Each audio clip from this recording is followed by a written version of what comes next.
In the scorching summer of 1942, the German High Command stood at a critical strategic crossroads on the Eastern Front that would ultimately decide the fate of the Second World War. Historically, Adolf Hitler committed a fatal operational error by splitting Army Group South into two widely diverging axes, launching Army Group A into the vast peaks of the Caucasus Mountains and Army Group B into the urban meat grinder of Stalingrad, thereby violating the cardinal military principle of concentration of force. In this alternative timeline, the German General Staff successfully convinces the political leadership to adopt Field Marshal Erich von Manstein's highly focused operational design, keeping the veteran 11th Army, fresh from its hard-won victory at Sevastopol, completely unified as a central strategic reserve positioned at Kalach on the Don. Rather than wasting precious manpower and resources in two simultaneous undersupplied drives, the Wehrmacht establishes a single, massive operational Schwerpunkt. Under Manstein's brilliant tactical direction, the 11th Army sits as a coiled spring, ready to react to any Soviet counter-offensives or to punch through the weak seams of the Red Army's southern defenses, while the entire mass of the German armored forces is concentrated under a single, unified command structure designed to achieve a decisive, war-winning victory on a single strategic axis. The key to von Manstein's Caspian Thrust lay in a radical departure from the historical attrition battle that consumed the German Sixth Army inside the ruins of Stalingrad. Instead of committing General Friedrich Paulus's infantry to a grinding street-by-street battle along the Volga River, the German High Command adopts a strict economy of force defensive screen along the Don and Volga loops.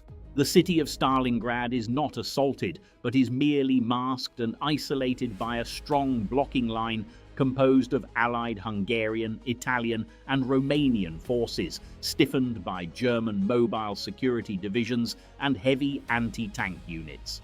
This tactical screen effectively neutralizes Stalingrad as a Soviet logistical hub and cuts the Volga shipping lane without requiring a single German soldier to enter the urban ruins. With the northern flank securely anchored and the Volga successfully interdicted, the primary concentrated armored fist of the Wehrmacht, consisting of the unified 1st and 4th Panzer armies, is freed from any distracting urban operations and pivots entirely south, sweeping across the open Kalmyk steppe toward the Caucasus Mountains in a single, irresistible operational surge. As the combined panzer forces swept south, they encountered the imposing geographic barrier of the Caucasus Mountains, historically a graveyard for German logistical ambitions. However, in this alternate campaign, the Wehrmacht does not suffer from the acute division of resources that plagued the historical offensive. Backed by the fresh elite mountain infantry and assault divisions of the 11th Army, German spearheads rapidly slice through the Soviet outer defenses along the Kuban River before the Red Army can organize a cohesive defensive line. Manstein's concentrated forces utilize a series of rapid, coordinated enveloping maneuvers to trap and destroy Soviet reserves on the plains, preventing them from retreating into the high passes. Specialized German Alpine troops, fully supplied and operating with undivided logistical support, quickly seize the vital mountain passes of the western and central Caucasus before the onset of the brutal winter snows. By maintaining a single unified axis of advance and keeping the supply lines concentrated along a well-defined corridor, the Wehrmacht overcomes the immense logistical bottlenecks that historically halted their advance, opening the southern gateway to the oil-rich Caspian basin. With the mountain passes secured and the Soviet defensive lines in the foothills shattered, the German armored divisions embark on the spectacular final phase of the campaign, known as the Caspian Thrust. Rather than trying to conquer the entire rugged mountain range, the mobile forces execute a rapid, lightning-fast drive along the narrow coastal plain bordering the Caspian Sea. The 4th Panzer Army, operating as the main armoured spearhead, surges eastward, capturing the vital refinery hubs of Grozny and Makhachkala in rapid succession.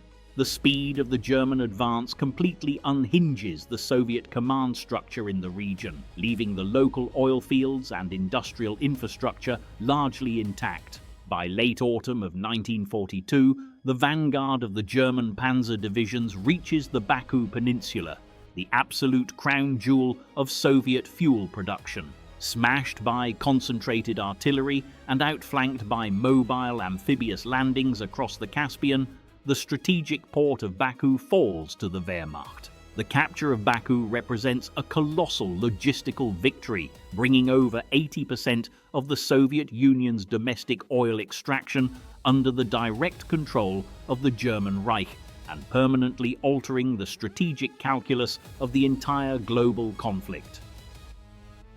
The fall of Baku and the capture of the Caucasus oil fields trigger a catastrophic systemic collapse within the Soviet military and economy.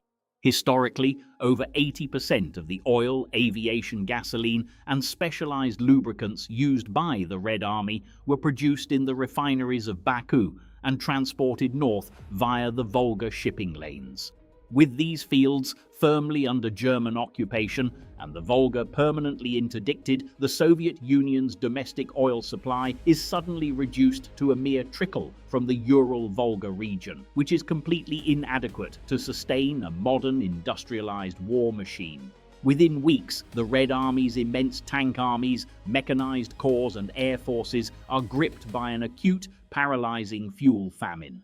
Armored units are forced to abandon their vehicles in the field due to empty fuel tanks, and the Soviet Air Force is virtually grounded, giving the Luftwaffe absolute, uncontested aerial supremacy over the entire Eastern Front. Smashed economically and unable to fuel its agricultural tractors or industrial machinery, the Soviet Union faces a devastating famine and a total systemic collapse, rendering it permanently incapable of launching any major strategic counteroffensives against the Axis forces.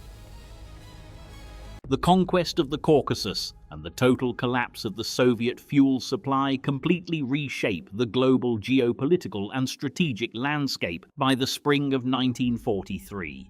Cut off from their southern Lend-Lease supply route through the Persian corridor and starving of fuel, the remnants of the Red Army are forced to execute a massive strategic retreat behind the Volga River, leaving the rich agricultural and industrial heartlands of European Russia entirely under Axis occupation.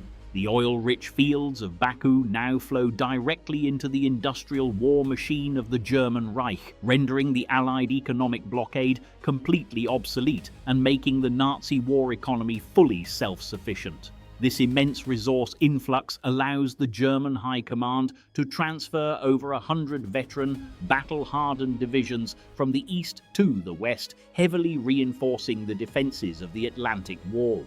Smashed in the east and facing an impregnable fortress in the west, the Anglo-American allies are forced to recognize that a liberation of the European continent has become militarily impossible, turning World War II into a prolonged global stalemate and proving that by adopting von Manstein's concentrated Caspian Thrust, Germany came terrifyingly close to achieving total victory. By adopting Field Marshal Erich von Manstein's Caucasus Plan and prioritizing a single, concentrated armored thrust to the Caspian Sea, the German military would have maximized its tactical advantages and avoided the logistical overextension that historically doomed their campaign in Russia.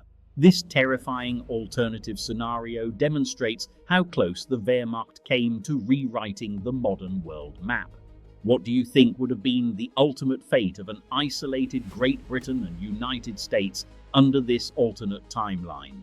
Let us know in the comments below, subscribe to the channel for more deep historical analyses, and click the notification bell to stay updated on our upcoming World War episodes.